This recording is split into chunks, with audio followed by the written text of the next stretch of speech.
Hey coin collectors, and welcome to the DC Coin World International Coin Channel. Today it's the 1945 Jefferson Nickel from the United States of America. We see one of them right here. It says, "In God we trust," in front of Jefferson, "Liberty" here behind him, and there is a star there, and that's actually a pretty good star, and then it says 1945. We look right here and we see that there's no mint mark here by the 1945. We look down here underneath Jefferson and we see that there is no F in S down here for Felix Schlag like there is on the modern nickels. So the engraver's initials were not on these coins until 1966. If we tip it up on its side, we see it has a smooth edge, and this is still black here. It's kind of funny, this kind of blackened part. We tip it over on the back and we see it says E pluribus unum, and there's a D up there. And that's interesting because these coins first came out in 1938. And this is a 1938 one. And this is way different shine on it though, right? And when they first brought these out in 1938, the mint mark would be right here, such on this one. So here's a San Francisco mint mark from 1938, and they put the S right there on the back of the nickel. This one doesn't have a mint mark there, but it has it up the top, and that's because it's a silver nickel. In 1945, all of the nickels produced by the United States of America were about 40% silver. They produced them at the Denver Mint, they produced them at the San Francisco Mint, and you see that S up there, and they produced them at the Philadelphia Mint. So even the Philadelphia Mint had a P on it, even though they weren't was no P on the regular Philadelphia nickels before then. What's going on with the silver nickels? Well, in 1942, the United States was in the middle of World War II. U.S. troops were fighting in North Africa, they were fighting in Asia, they were fighting in Europe. So in 1942, they needed more nickel for the ammunition, for the shells, and they needed more copper. And it turns out these are about 80% copper. A United States nickel is about 80% copper. They said, what can we do with these 1942 nickels? And what they decided to do was switch over to a silver nickel, or a 40% silver nickel. And there's magnesium and other stuff in it with way less copper. So if we flip it over in the back, we see that they changed where the mint mark went.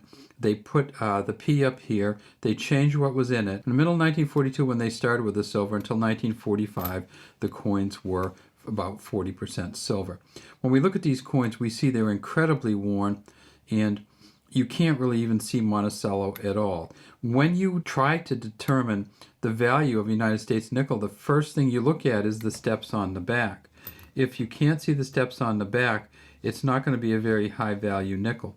And you can see on this one, there are no steps. It's all worn out. It's almost no Monticello. Same thing on this one. So it says E pluribus unum at the top. There's the mint mark letter. Down here it says Monticello. Down in here it says 5 cents. And down at the bottom it says United States of America. You can see it a little bit better on this one. And on this one you can see it pretty well. None of these nickels are going to be worth any more than their kind of inherent value. The silver value isn't going to be much over $1, and the collector value is not going to be very high either, other than for people that just want to get a couple of them but don't care about the quality. So are there some quality ones? There sure are. In 1945, the Philadelphia Mint made 119.4 million of these. They have made 8 that they found at a Mint State 67 with the full steps, and they go for about 6,250.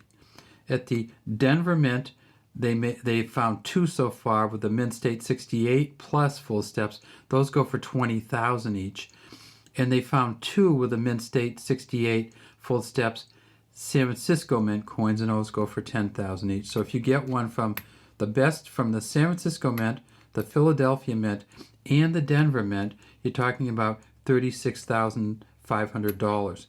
They also in 1945 made some that have a double die reverse, and there's doubling on the back around the Monticello and around the 5 cents. I'm going to show you a video of the coin from the PCGS, Professional Coin Grading Service channel. You'll be able to see very clearly the doubling on the back of that coin. If you're looking for the 1945 P double die reverse, this is what it's kind of looked like. You can see this is on the PCGS website. So go to pcgs.com and look up the 1945 double die reverse in it, and you can just see how it is here with the cents. And it's very clear. This is one of those double dies that, at least this part down here, is seeable with the naked eye. You don't even have to magnify it. And then when you get up in here, you see that it also goes across here. And this is my favorite one, the O that kind of sinks down, but it kind of doubles all the way from here across. So it almost like there's a line from here over, and you got the double die on it. So look for these whenever you get a 1945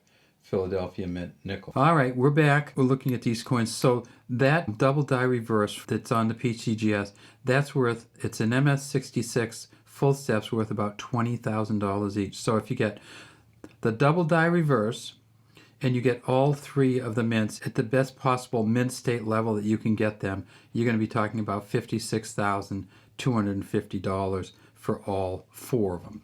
All right, well, that's all we have today from DC Coinroll International Coin Channel. We'd love to have you subscribe to our channel and leave any comments you have in the comments section.